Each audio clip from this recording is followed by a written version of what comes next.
Baik, selamat jumpa kembali di channel Ilmu Matematika. Hari ini akan kita bicarakan tentang teknik menyelesaikan limit trigonometri.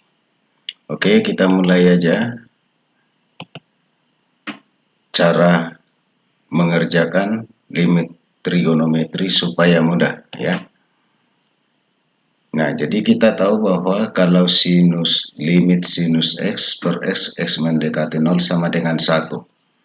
Demikian juga kalau limit tangen x per x mendekati 0 sama dengan 1. Nah, jadi itu sebenarnya diperoleh dari caranya adalah kalau muncul sinus dicoret sehingga x per x sama dengan 1. Demikian juga kalau tangen, ya.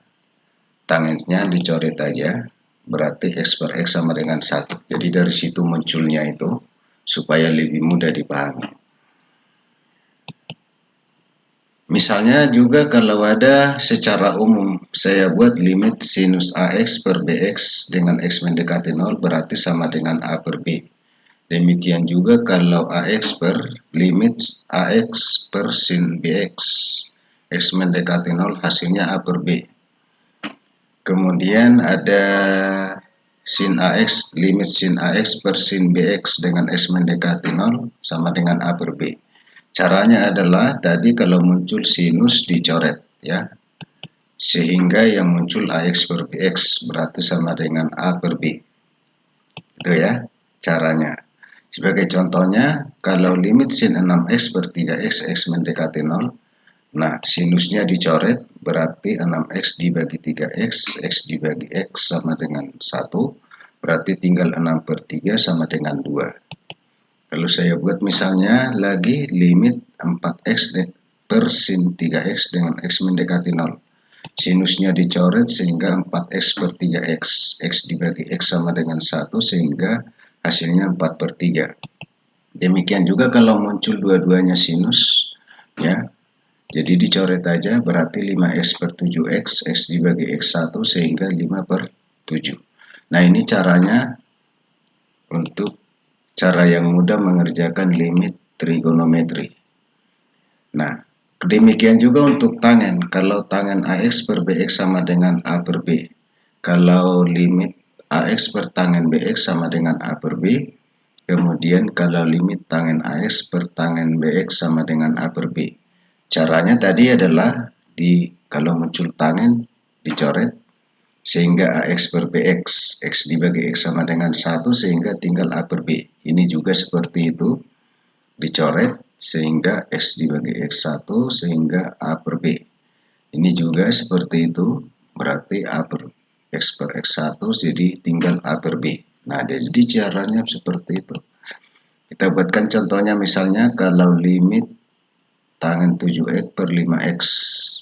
Jadi tadi sudah kita dapat coret hasilnya 7 per 5. Kemudian ini misalnya limit 2x per tangen 9x dicoret berarti hasilnya 2 per 9. Kalau muncul pun misalnya dua-duanya atas dan bawah tangen dicoret aja sehingga dapat 5 per 11. Nah, jadi begitu dia caranya supaya mudah mengerjakan limit.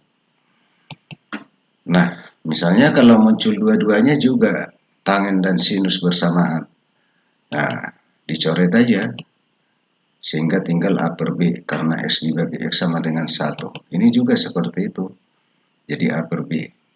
Saya buatkan contohnya misalnya kalau limit sin 3x per tangen 2x sinus dan tangennya dicoret sehingga hasilnya 3 per 2. Demikian juga misalnya ya tangen 12x per sin 8x. Tangen dan sinusnya dicoret sehingga 12 per 8 kalau sama-sama dibagi 4 3 per 2. Itu dia ya caranya.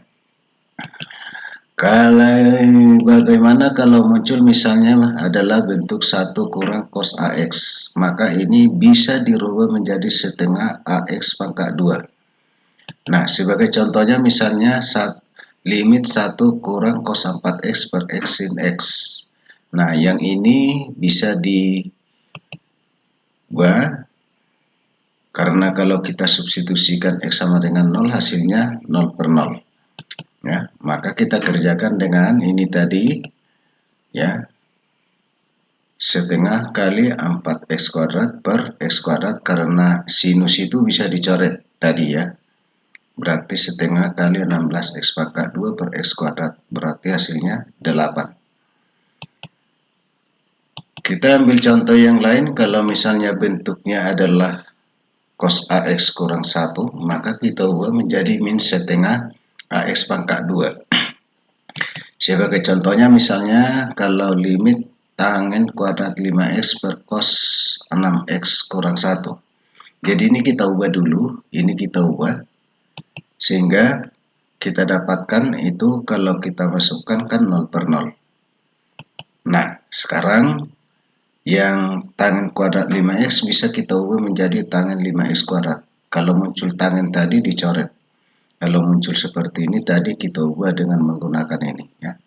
Sehingga kita dapat hasilnya dicoret 5x pangkat 2 25x kuadrat kali ini tadi minus 2 ya, minus 2 min setengah per setengahnya berarti minus 2, sehingga kita peroleh minus 2 ini 36, berarti 25 per minus 25 per 18.